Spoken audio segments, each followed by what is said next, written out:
God Consciousness, Chapter 5. Doubt the Doubt. I doubt it. Yes, I do. I doubt it, and so do you too. Often. You doubt this and that, and you doubt me. The minute, the moment, you turn your back, whoosh! There it is, Mr. and Mrs. Doubt, with all the youngsters, doubter, doubting, doubtsies, all of them murmuring away, doubting. They all doubt, we all doubt, you all doubt, a big bonfire of doubts. And what is it we are all doubting? Me? Yes, me. We are all doubting me. Hey, get this. Even I doubt me. What do you think of that? God doubts God. I do. I doubt myself, and so do you. Often. It is what I have mixed into the deal. And why? Why did I do such a laming thing? If it isn't real, if doubt is not real, why did I put it in there?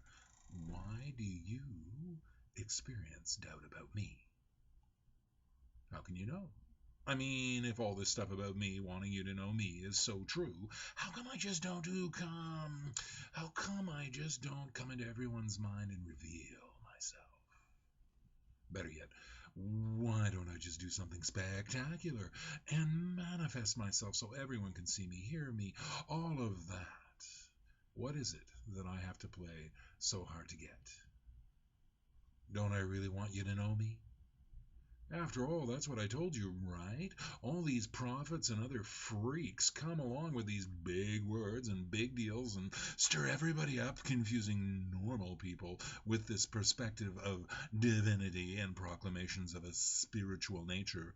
God is real, they say. Ha! So I gave you doubt, just to make things interesting. One more horrible pain for you to work through. One more awful thingy for you to get sideswiped by when you are at your most vulnerable. God gave you doubt of God. It is in your consciousness. It is in the thought world that you are thinking through, thinking with. Doubt of me. Having me come into your brain is hard enough. You often outright reject the experience. It is way too much. After all, you have cuckoo people walking around claiming that God talks to them. Disturbing people who are mentally unsound and disturbed. They act weird and often look weird too. Talking about how God talks to them and how they have the inside dope on what God wants them to do. No wonder you are leery of the whole thing. Why would any reasonable person want to purposefully pursue conscious two-way communication with the mind of God, with God consciousness or whatever it is? Why? It is a quick trip to the not-so-cuckoo land. So I gave you doubt. It is a God-given asset to protect yourself from yourself, to protect you from me. After all, I am the madness that made all the other madness, right? I am bound to be rather a unique sort of character. Look at what I've created. Enough to give any reasonable person pause. Why would you want anything to do with a creator who would put madness and evil and nastiness and unfairness and dead babies and Adolf Hitler and so on into the mix? Why? Worst part is I don't know why I did what I did. Does that sound like a reasonable thing to say or do? Geez, I must be one crazy god. Think it through, and you'll see that what I'm saying to you makes some considerable sense. If I were you, I'd stop all this God nonsense and pursue the normal, typical pleasures of life and get on with living your dreams and passions as best you can.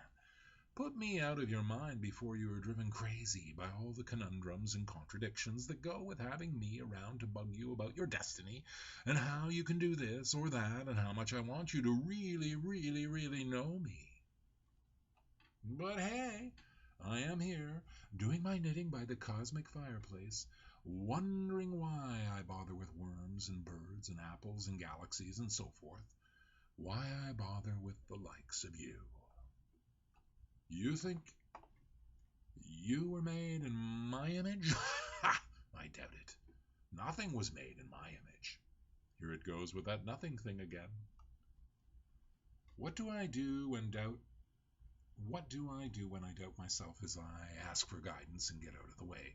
I let the voices rip. I let the confusion confuse. I let doubt doubt. Doubt is very, very, very accomplished at doubting. It is the one thing that doubt can really do well. Don't you doubt it.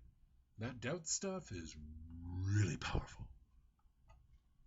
Especially after you start having me come into your conscious mind and you have this sense that thoughts, not of your own making, are being thought into your mind by, well, maybe me.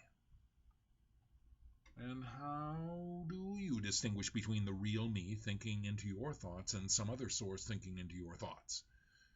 It is not like you can prove one way or the other what the real deal really is, right? So you have some doubts. Doubts are normal. They come with the territory. You just take my advice and don't make too big a deal out of doubting. I doubt all the time. I didn't get to where I am today, top of the heap, capo de capo, without some championship doubting.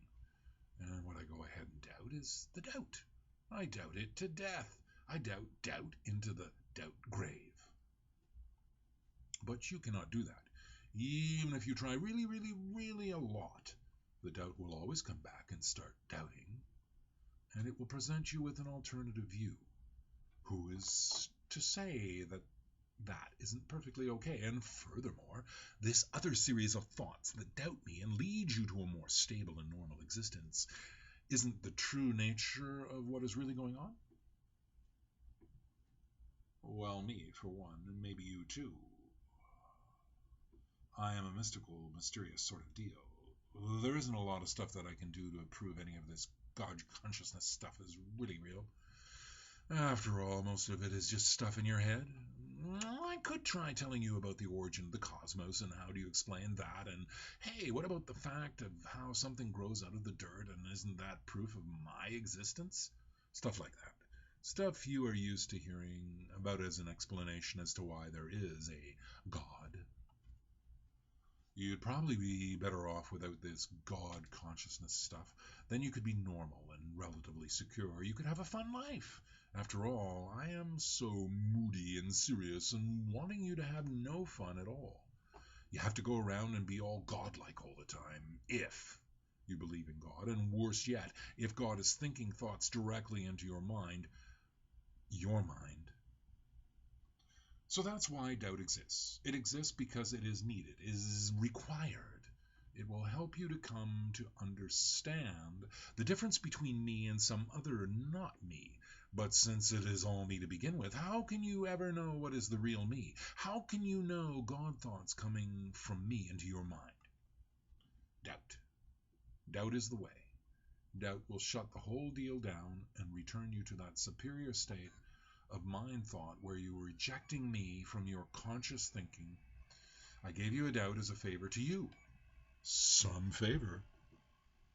My suggestion? Doubt the doubt. Go with me. I am the best bet you've got, and in the end you will find out for yourself how really real I am, and how unreal the not real really is. In the meantime, what are you going to do? Especially if you can't hear me in your mind anymore, or if you haven't started to hear me in your thoughts yet. Take it on faith?